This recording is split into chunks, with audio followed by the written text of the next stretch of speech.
Hi friends, எல்லாருக்கும் நமஸ்காரம். இன்றைக்கி நம்ம ரொம்ப ஈஸியான, ஹெல்த்தியான, ஆனால் நல்ல சூப்பர் டேஸ்டான ஒரு ஸ்பெஷல் ரெசிபி தான் செய்ய போகிறோம். சமையல் செய்கிறதுக்கு டைம் கிடைக்காத போதும், அதே மாதிரி நம்ம ரொம்ப டயர்டாக இருக்கிற டைமிலும் எல்லாம் இது செஞ்சு சாப்பிட்டிங்கன்னா சூப்பராக இருக்கும். பிரேக்ஃபாஸ்டாயும் லஞ்சினும் அதே மாதிரி டின்னர்னும் எல்லாம் இது செஞ்சு சாப்பிடலாம்னு ஒரு ரெசிபி தான். மேபி உங்களுக்கு இந்த ரெசிபி தெரியும்னு நினைக்கிறேன். தெரியாதவங்களுக்காக நான் இதை ஷேர் பண்ணுறேன். இப்போ பாருங்கள், இது எப்படி செய்யலாம்னு பார்க்கலாம். அதுக்காக 1.5 கப்பு சிகப்பரிசி எடுத்து வச்சுருக்கிறேன். கேரளா ரைஸு தான் இது, ப்ரௌன் ரைஸு தான் இது. சாப்பாடுக்கு செய்கிற அதே அரிசி தான் இது. இது நமக்கு நல்லா கழுகி க்ளீன் பண்ணி எடுக்கணும். அதுக்கு முன்னாடி இதனோட சேர்த்து இன்னும் ஒரு இன்க்ரீடியண்ட்டு கூட சேர்க்க வேண்டியது இருக்கும். நீங்கள் எந்த அரிசியில் சாப்பாடு செய்யுதோ அதே அரிசி இதிலேக்கு யூஸ் பண்ணலாம். இனி இதிலேக்கு சேர்க்க வேண்டிய இன்க்ரீடியண்ட்டு பாசிப்பயிறு தான். நம்ம சாதாரணமாக பச்சைப்பயிறு இருக்குல்ல, அதே தான். 1/4 கப்பு பச்சைப்பயிறு தான் நான் எடுத்திருக்கு. நம்ம அரிசி எவ்வளோ எடுக்குதோ அதனோட பாதி தான் நம்ம பாசிப்பயிரை எடுக்கணும். இப்போ 1/4 கப்பு தான் நான் இதிலேக்கு சேர்த்திருக்கேன். என்கிட்ட அவ்வளோதான் இருந்தது, அதனால தான். இப்போ பச்சை பயிரும் அதே மாதிரி நம்ம அரிசியும் நல்லா கழுகி க்ளீன் பண்ணியதுக்கப்புறமா ஒரு குக்கர்லேக்கு நான் மாற்றியிருக்கு. 7 லிட்டர்ன்ற குக்கரு தான் இது. இனி இதிலேக்கு இன்னும் சில இன்க்ரீடியன்ட்ஸு நமக்கு சேர்க்கணும். காரத்துக்காக 4 வரமிளகாய் தான் சேர்க்க போகிறேன். நல்ல காரமான வரமிளகாய் தான் இது, அதனால தான் 4 சேர்த்தியிருக்கு. உங்களோட காரத்துக்கு கரெக்டாக வர மாதிரி நீங்கள் வரமிளகாய் சேர்த்திக்கோங்க. கூட 6 பல்லு பூண்டு 2ஆக கட் பண்ணியதும் 1 டேபிள் ஸ்பூன் மிளகும் சேர்த்தியிருக்கு.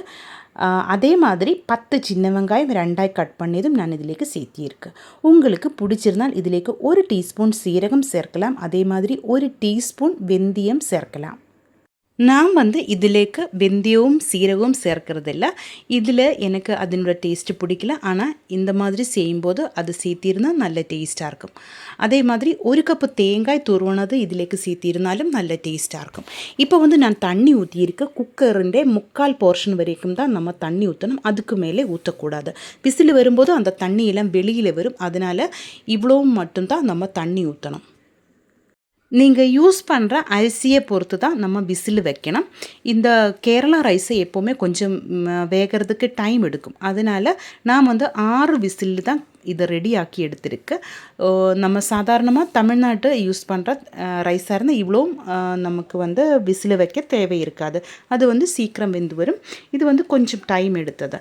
லோ ஃப்ளேமில் வச்சு 6 விசில் தான் நான் அந்த குக்கரில் வச்சது.